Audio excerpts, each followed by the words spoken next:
Je suis la vie, Jean 14,6. Cette déclaration signifie que Christ est le seul qui possède la vie en lui-même. Christ est la vérité en raison de ce qu'il possède, la vraie vie. Tout ce que nous devons devenir par l'œuvre de l'Esprit est possible par sa vie. La vie de Christ renferme tout ce qu'il est en lui-même, dans son essence même. Ce que nous savons, c'est que la finalité de toutes les activités de cette vie sera la glorieuse et sainte cité telle qu'elle fut montrée à Jean, l'apôtre. Cette vie est pure, sans mélange, limpide et transparente comme la pierre de jaspe, sans compromis. C'est cette vie-là qui remplira la nouvelle création. L'une des grandes leçons que nous devons apprendre, c'est la marche par l'Esprit, qui est celle de discerner la vie en nous, en ce qu'elle nous dit, quand elle nous approuve ou désapprouve. Savoir ce que dit la vie est l'une des marques de la maturité spirituelle. Si le Seigneur est dans une chose considérée, la vie suscitera de l'ouverture dans notre esprit. Nous enregistrerons un sens de vie, nous nous serons approuvés, et une liberté grandissante pour cette chose, une assurance, une certitude nous seront données par la vie. Un sens de complète approbation attestera que c'est la pensée de Dieu.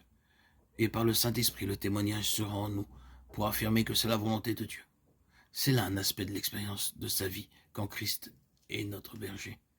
Il nous conduit de son cœur intègre et de ses mains intelligentes. Psaume 78, 72. Car la pensée de la chair, c'est la mort, mais la pensée de l'esprit, vie et paix. Romains 8, 6. Le Seigneur a fait une autre déclaration. Je suis la résurrection et la vie, Jean 11, 25. Quand Jésus ressuscita Lazare, celui-ci était mort depuis 4 jours. Ceci montre de façon évidente que la résurrection est le moyen de Dieu quand toutes les ressources des hommes et de la science sont épuisées. La résurrection est la méthode de Dieu, ce qui veut dire que Dieu accomplit son œuvre, travaille et agit lorsque l'homme ne peut plus rien. Ce n'est qu'en nous livrant à lui, en permettant à l'esprit de maintenir l'homme naturel crucifié que sa vie de résurrection réalise le plan de Dieu, en devenant participant de Christ. Il nous apprend que sa méthode pour réaliser son œuvre est un processus de mort et de résurrection. Nous devons mourir à nos plans, nos conceptions, nos pensées, et lui laisser le soin d'accomplir ses plans. Il le fera par la puissance de sa vie de résurrection.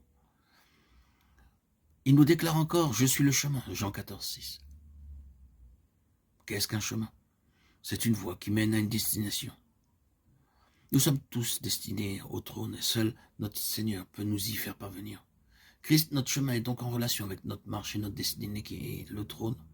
Cette expérience rassemble en elle-même les 4 déclarations faites par le Christ. Christ, notre pain de vie, Christ, notre lumière, Christ, notre bon berger, Christ, notre résurrection. Jean 11, 25, Jean 14, 6, Jean 10, 11, Jean 15, 5 et Jean 14, 6. Se nourrir de Christ en demeurant en lui, en faisant sa volonté, implique qu'il soit aussi notre lumière, car ce qu'il nous enseigne jour après jour, c'est sa vie. Il est également notre berger qui nous conduit en nous gardant dans sa dépendance et nous fait entrer toujours plus pleinement dans l'expérience de notre mort et de notre résurrection avec lui. Nous apprenons que c'est sa vie, sortie de la mort, par laquelle il réalise ses plans. Être conduit, c'est notre privilège. Nous ne sommes pas comme Israël qui perdit son héritage en raison de son indocilité, de sa rébellion, de son cœur fermé et de son esprit qui n'était pas fidèle.